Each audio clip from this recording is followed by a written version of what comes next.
everyone, welcome to another episode of Sped Talks with me, Donna Steele. For the last 3 weeks, we've looked at eligibility categories. So now that your child has been found eligible for special education services, what's the next step? Well, the next step usually involves the development of what we call an individual education plan or an individual education program. So in today's episode, we will define what this is. We will talk about how to read what such a plan or a program looks like, and we'll talk about the different components of an IEP. So let's delve in. Okay, guys, so as said before, in this episode, we're going to define what are IEPs. We're going to try to better understand what are IEPs, as well as we're going to learn how to read IEPs. What is an IEP? As you can see, IEP is an acronym at the top, but we're going to talk about what it is and what it means. So special education, once a child has been found eligible for special education services, that simply means the child's needs weren't being met for whatever reason based on what they were found eligible for in terms of a disability. The needs weren't being met, and as such, they required special education services, which speaks to the individualized needs of the child being attended to. So special education must be individualized to meet child's unique needs. Individualized education program, which is the term for an IEP. In some districts, some states, it's referred to as an individualized education plan, which speaks to the physical plan. So a lot of times when teachers talk about an IEP, they're actually talking about the plan in which they would receive with the different services attached to it. So an individualized education program is created to address each student's needs.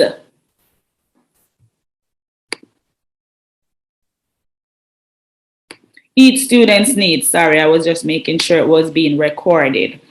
The program identifies each student needs, goals, classroom placement, and services. And this last line that I just read, it pretty much talks about the components of an IEP, which we'll delve in a little bit more in this presentation.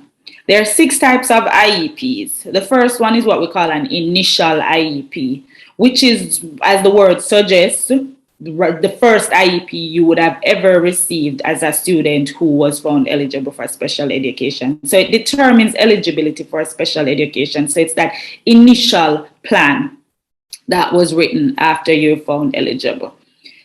Second type of IEP is what we call an annual. An IEP must be held at least once a year. So a meeting has to be held at least once a year in the form of an annual. So on the anniversary, typically, or close to, a school year is kind of different. So an annual, when we talk about having an annual IEP meeting, we're talking about going over what was discussed prior, a year before. Then you have third type of IEP, your triennial. Every 3 years, schools must conduct new assessments to determine a student's progress and discuss those assessments at an IEP meeting. So you have your annual, which is a yearly thing. Then you have your triennial, which is every 3 years. So you want to have that meeting to see if that eligibility criteria still holds true, or you need to collect new data to figure out if the progress is still on point, or something needs to be changed, or the category needs to be changed. So we have that meeting to discuss those new assessment results. And fourthly, we have what is called an amendment or an addendum.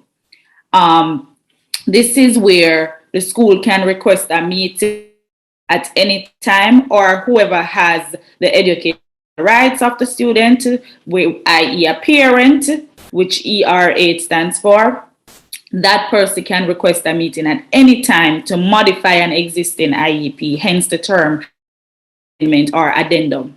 After the written request, the IEP must be held within 30 calendar days. So as a parent of a student who has been found eligible for special education, you can request a meeting, an amendment meeting or an addendum meeting.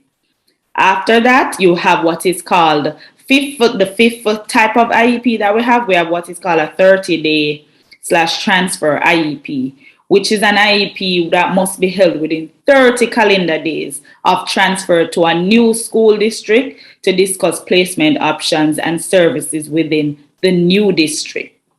District must implement the old IEP and provide what is referred to as comparable services for the first 30 days. So this is a case where a student, say for example, has moved, and I'll use the state as an example, has moved, say, from California to South Carolina, and he has moved with an existing IEP.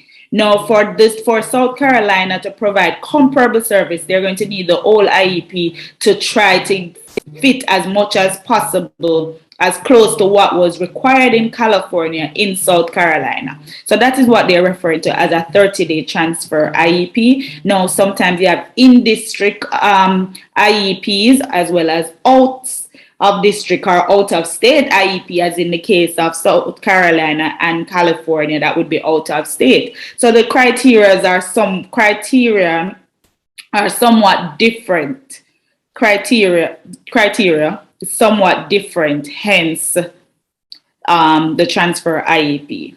Then you have what is called a manifestation determination IEP. So if a child with an IEP has been suspended for 10 plus days in any school year or is recommended for expulsion, a manifestation determination IEP must be held. A meeting must be held. If the behavior was closely related to the disability, no further discipline can happen, and the school must conduct a behavior assessment. School must notify you of a manifestation IEP. So here is the situation. A child did something, say for example, a student with an emotional disability did something that is directly linked. Whatever he did is a manifestation of the behavior of the disability that he actually has. So in that case, you cannot suspend the child for that, because it's suggesting the child has no control, because it's a manifestation of the type of disability that his or her have. So they're going to collect evidence, the meeting is going to be held, going to talk about it, and if it's found that it's not a manifestation of the disability, then the suspension or the expulsion can hold true, if that makes sense. And again, if I'm not making sense, please feel free to shoot me an email or a direct message so I can clarify anything that is not making sense. Or even if it is, feel free to send me either way, just to say thank you, Miss Steele. All right. Who should attend an IEP meeting? No, I have two columns. I have the required members and then I have the optional members. In the required category, we have what is called education right holder. And that could be a parent or somebody who is given that title, but maybe the court has figured that a grandmother might be the suitable person to provide that. Kids come to us with different situations. So the education right holder, we have the general education teacher, which would be the teacher in the regular ed classroom. We have the special education teacher, and we have what is called an administrative designee. And that could be the principal, it could be the assistant principal or vice principal, as in the case of Jamaica, somebody on the administrative body. And any person who has assessed the child or who provides services, if those services are being discussed. In some cases, students can, if once they've reached the age, they can represent themselves as well as along with their parents in such a meeting. Optional members, again, may include parent or current caregiver, school psychologist, school social worker, other school personnel who provide services or complete an assessment. Example, an occupational therapist, a speech language pathologist, physical therapists. All those other people can be a part of the team, especially if their area is being discussed. Typically, I invite everybody who's a part of the team, and if they can't come, they will send a letter of apology or something to let me know. The main components of an IEP. So once you're this is the physical document now. Once you get the physical document, the written IEP, it includes 5 main components. And the first one is the statement of eligibility. What is this student found eligible for? What is the student's disability, in other words? So there's a statement of that. Then you have the present levels of performance. So how is the student performing at this current time?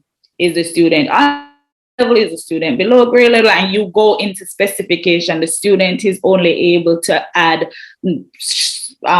single digit number as opposed to double digit numbers, things like that. You'll be a little bit more specific so that you can write those annual goals and objectives. So the present levels of performance is linked to your annual goals and objectives. So the annual goals and objectives come from where the child is performing presently. What is that performance like? So based on that, you develop annual goals and objectives.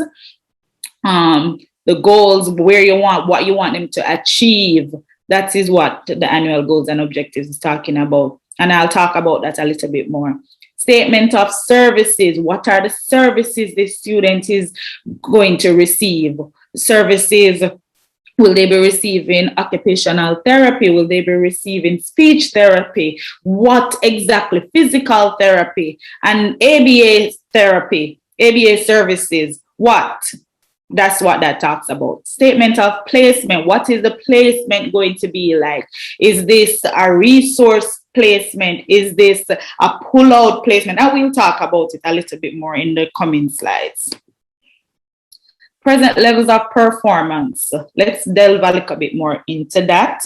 And I'll refer to it for the purpose of this presentation as PLOP. So that's the acronym that I came up with, or the abbreviation rather that I came up with. This indicates how the child is currently doing in all areas where they're having problems. So you have to know the present levels of performance before you can go ahead and craft goals and objectives. G and O, which refers to the goals and objectives, indicates what the IEP team will work on for the next year to help the child perform better in school. What are those goals? Both present levels of performance and goals and objectives must be understandable. It must be measurable, specific, and comprehensive, because that's the only way you're be able to compare data to say if a child has made progress or not. And I have 2 examples here. For example, Brian is having trouble communicating. That is not measurable. It's understandable, but it still is not specific enough. Versus Brian has limited expressive vocabulary and is not able to express his feelings with words. See, that's a little better. But then we'll come down to here now. Brian will use more words to express himself. Okay, more words. Let's be a little bit more specific. That's not as specific. That's not measurable. Versus Brian will use 2 to 3 word phrases to communicate his needs and feelings 80% of the time. So you see this last one, it provides clarity in terms of measurable. What do we want him to do? We want him to use at least 2 out of 3 word phrases. So if we have a checklist, we can tell if he has been using 2 to 3 words, because we have put, it's measurable there and it's specific. Phrases to communicate his needs. So we're not only talking about just communicate. Communicate what? He's communicate his needs and feelings. How do we quantify this now? 80% of the time he's doing this. So if he does this 80% of the time, then he would have met the goal. However, if he falls below 80%, we can say that Brian needs a little bit more work in this area. But we have to have it understandable, measurable, specific, and comprehensive, those SMART objectives that sometimes we hear people talk about in the business world. It's the same thing that applies here. Placement options. When we talk about placement now, this is where it kind of gets a little bit tricky, and this is where we get pushback from parents, teachers, and a lot of stakeholders. So children with disabilities should be placed in what is known as the least restrictive environment. So even though we're catering to their individual needs, we don't want to put them in a place and just forget about them in there. That's not the aim. The aim is not to necessarily put them in. We want them to interact as much as possible with their regular ed peers, their general education peers. We don't want them to feel isolated and feel different, and just because they have specific needs that are tailored to them, are specific to them, doesn't mean we just want to alienate them and have them over there, so our back a bush, as some people would say in Jamaica. We want to make sure they are included as much as possible. Now, there's a huge debate around this because it's not always possible, and we know this. And I know a lot of teachers will be like, "Oh, but this student can't necessarily function in this situation." And you are right, it's not always that is not always the case. It cannot always be that way. So let's not act as if we don't know that, but wherever possible, we want to give them the opportunity to interact and be a part of what is called the normal, if that makes any sense. And I use that in quotation. So yes, so let's look at the placement option. Let's start down the bottom. We'll have what is called the general education setting, which would be the school setting in the regular sense, the general ed. From there, so a special ed student can be in the general ed. Before he or she is eligible, this is where they were, in the general education setting. But after eligibility, now we have to decide what placement best suits this child. So a student who has very minimal needs but is still eligible for special education service, we might decide that special academic instruction in terms of collaboration with the general education teacher and the special education teacher can happen, and this can happen in the general education space. So this child doesn't necessarily need to go anywhere else. He or she, a team of teachers, special ed and general education teachers, decided that they're going to co-teach or peer teach to provide this child services or to meet this child's needs. From there, we'll have what is called a resource program. So the next step, if it's a case where this is what your disability and your needs are surrounding, your needs showing us that this is what is best for you, then a resource pushing program might work. And this is where a resource or a special education teacher rather pushes in to the general education class at different points. So you might have a special ed teacher going in during math because the student has a deficit in math, in certain areas in math. So you might find that that teacher pushes in to help that child, maybe with math centers or whatever it is they're doing during this time, to help him or her meet those needs that weren't being met without special education. Then again, then we go up a little and you have what is called a resource pull out. So you have the resource push in and you have the resource pull out. This is where a child is being pulled out and taken to the resource room where the special education teacher provides the service there. So it's pulled out of the general education setting. And then we have what is often referred to as the self-contained program, which has different names in different districts. The names vary. And this is where students, their homeroom is the self-contained room. Their homeroom is a special education classroom where it's equipped with a special education teacher as well as two paraprofessional or instructional assistants. So they get their services in there. Notwithstanding that, for related arts, they're pulled out. So for the PE, they're pulled out with their peers. For the Spanish, they're pulled out with their peers. For the music, the arts, they are joined with their peer in whatever setting that instruction is being given in. So even though they're in the self-contained program for those needs, because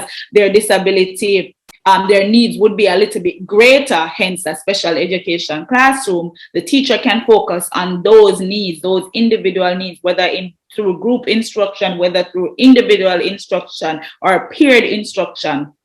So they can benefit from that. But again, notwithstanding that, they do join their general education peers for related arts, in a lot of cases, lunch, general devotion. So they're still getting that interaction with their general education peer. And at the top of the continuum, and I remember we talked about it should be placed in a least restrictive environment, but your disability and the needs suggest where exactly your placement will be. Then you have special education school, where everybody at that school requires that kind of placement. Hence, there's no general education setting at all. So that concludes the placement options that exist. The services now, when we talk about services, these are just some examples. Students may require service in speech language therapy, which helps children develop their expressive and receptive language skills and improve their pronunciation of sounds and words and fluency and articulation. Then we have the occupational therapy, that's also a service, which helps improve fine motor, visual motor skills necessary for writing, drawing, copying, and cutting. Then we have what is that we refer to as the adapted PE. Here, some children requires this as opposed to the regular PE. It helps children who have difficulty with motor skills to be able to participate in PE. So it's adapted to meet their needs. Then we have physical therapy, helps children with physical limitations across their school environment. And then we have behavior support services. And this looks different in different schools. Different names or different districts give different names for this part. It helps children develop social, emotional coping skills and improve behavior through school-based and school-provided supports. So a lot of this could look like ABA therapy for a student who has autism. Then we have the transportation services if a student requires a special education bus to get to school or to and from school. For kids whose placements put them in a school other than their home school, or if a student's disability limits them ability to get to school, this service is also provided through special education transportation. Extended school year service, while this is not really summer school, a lot of us refer to it as summer school. It's just special education services that are given within the summer. So we refer to it as summer school, but it's a continuation of those goals that the student would have been expected to achieve at the end of the school year. If they have not, then the school year is somewhat extended, maybe by 2 weeks or a month, to provide them with those services. Related services, as I had touched on before, which would be the OT, the PT, the speech language pathology services. Tip, this is what I want you to remember as parents. Remember, this is a contract.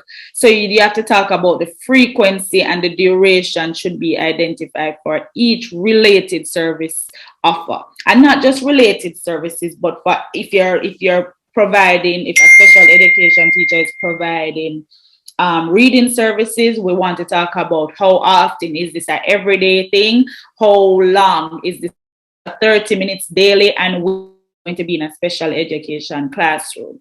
So also make sure to ask whether it will be a collaborative, direct, or group services. This is important for related services, especially because you want to know what kind of service your student or your child is receiving. So always remember, if, and sometimes they'll go ahead and just tell you it's my practice to just and say, well, this is under the services, it explains the duration and the frequency and all that good stuff, as well as the placement. IEP consent. You can't have an IEP without consent. That's the first thing. So the IEP is a contract. The contract is a document that everybody will sign to say they attend and they agree.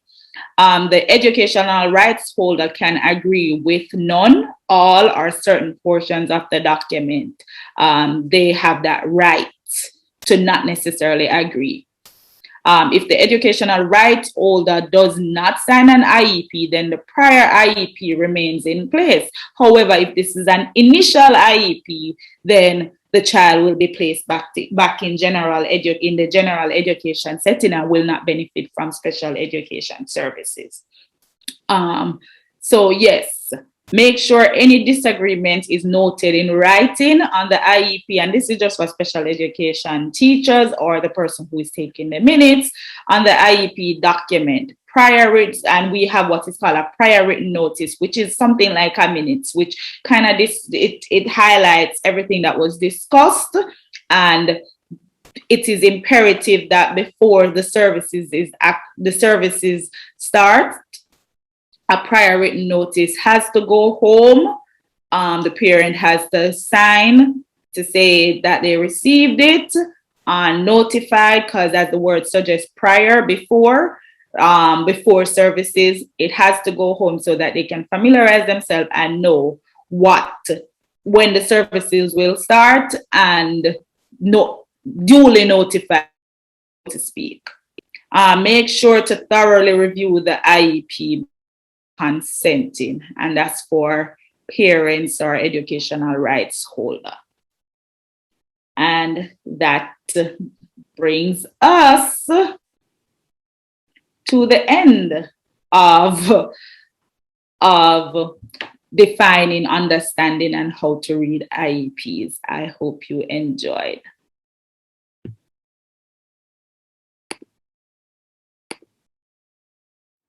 So there you have it, guys.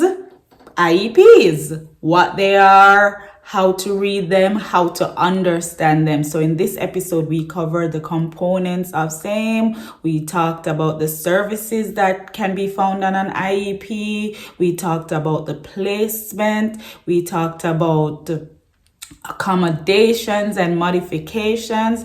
In next week episode, we will delve a little deeper into the difference between an accommodation and a modification and when to use each.